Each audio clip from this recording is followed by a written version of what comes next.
Welcome back everyone to today's video. We've got a very interesting one today. More widespread weather warnings for snow and ice have been issued, including amber warnings for northern and highland parts of Scotland, and there's some pretty significant snow possible even for parts of the south. So let's get straight into this right now.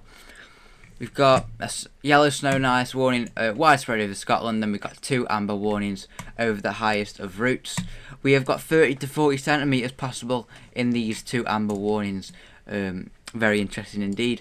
A light dusting over Northern Ireland is possible, and then in this big yellow snow and ice warning, 1 to 2 centimetres is possible, and snow could fall in a certain area for around 2 to 3 hours.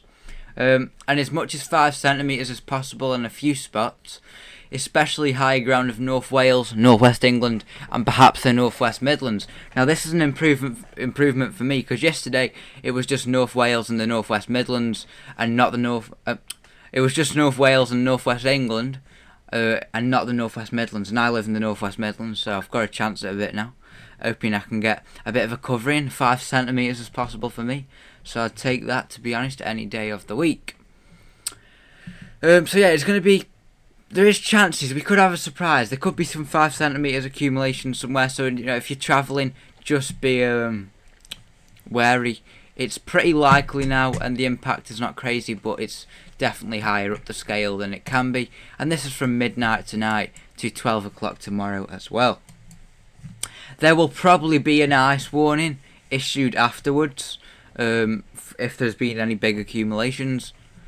And the warning has also been pushed further southwest, further northeast, further north over Manchester, and further north towards the high peaks on the Pennines. So the warnings have become more widespread, very interesting. We've got plenty of stuff to go through.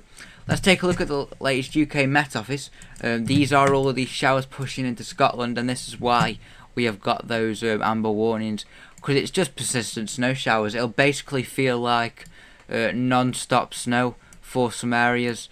Some areas are just basically getting battered over and over again, and it's just constantly snowing, windy as well, blizzard conditions, especially tomorrow morning. Look at that, it's basically just complete persistent snow.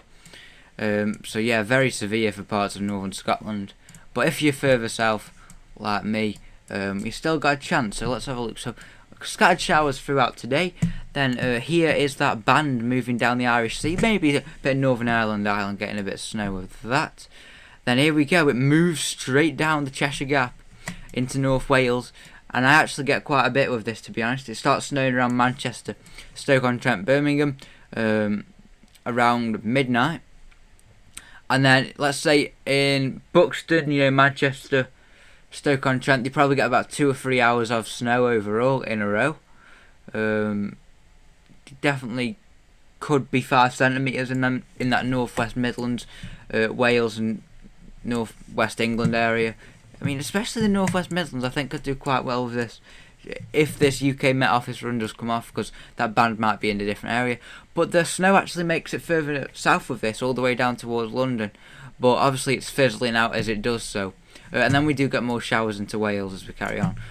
But the main area, the most severe, affected area, I think is going to be around here. Let me just draw it real quick.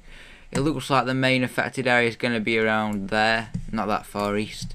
The main affected area looks around there or something, because it's just getting the precipitation while it's still got the moisture and it's still pretty heavy. But if you're in that area, it looks like you could get a decent amount. But even further south, as you can see, there's a chance.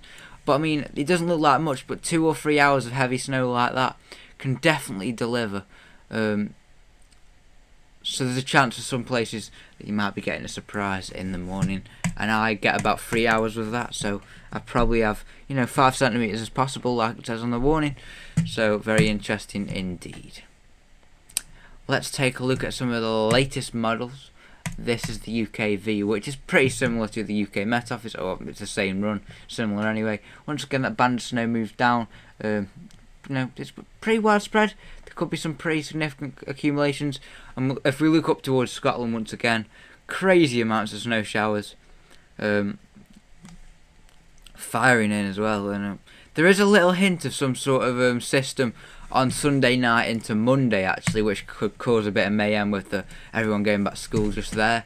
A lot of runs have had this further inland around here as well, so there's maybe something popping up just there we'll have to keep an eye on. The GEM actually has this band a bit further south, which is interesting. But obviously we are going to trust the UK Met Office because they are focused on forecasting our weather. UK Met Office has it a bit further south, but pretty widespread once again. Scotland with them snow showers. And there's that system just there on Sunday afternoon. Take a look at that moving through. Possibly bringing a bit of a surprise to some areas. And then as we go into next week, we get more snow events pushing in as the colder air tries to break down, but it doesn't actually get broken at all. So it's going to be a battle next week, and all sorts are going to be going on. This is the latest ECMWF, so that band, where's that band? It slides through further south again, but considering the UK Met Office run has updated the latest update, and we trust it, I think I'm going to go with that. That's the ECMWF brings some snow events. Take a look at this. There's a blizzard for the south there on next Friday. And there's a sign of a battleground setting up next week as well.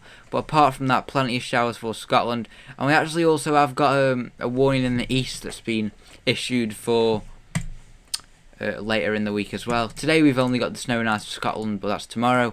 And then there you go. It's on Saturday. We got that warning for the east coast just there. But more warnings will probably appear, and I think we've got something to keep an eye on Sunday night into Monday as well. A possible system moving through, so I'm going to be keeping an eye on that as well. Very interesting indeed, isn't it? Very interesting indeed. Should we have a look at the GFS? Let's have a look. Let's have a look. Here we go. GFS looks like this. I'm not showing the normal charts because they are all over the place at the minute, but it looks like we're going to be setting a battleground up next week, and that can further increase the chance of snow more significantly and widespread. So the GFS, pretty similar, but once again it's a bit further south than I think it's going to be. I don't think it's going to be that far south. I think it's going to be a little bit further north than that, like the UK Met has it. Just because of the Cheshire Gap moisture, it seems to... I think it'll come through that Cheshire Gap more there because the moisture's there. So I think it'll be a bit further north, but once again, I don't really know, but I think that's where it's going to be. GFS is setting the battleground up as well, bringing snow events. So there's definitely a sign of some battleground taking place next week. Very interesting indeed. But we've got warnings and force of snow before that. And tonight and tomorrow is looking interesting for even southern parts and central parts of England and Wales. And I'm going to be watching out the window tonight from around 11 o'clock. It should be continuing to about 4 in the morning, I think. I'm in the northwest Midlands, so I might end up seeing a bit, and I can't wait. If we can get a couple of centimetres, it'd be very nice indeed. Thanks everyone for tuning in, and we'll see you in the next one. Goodbye.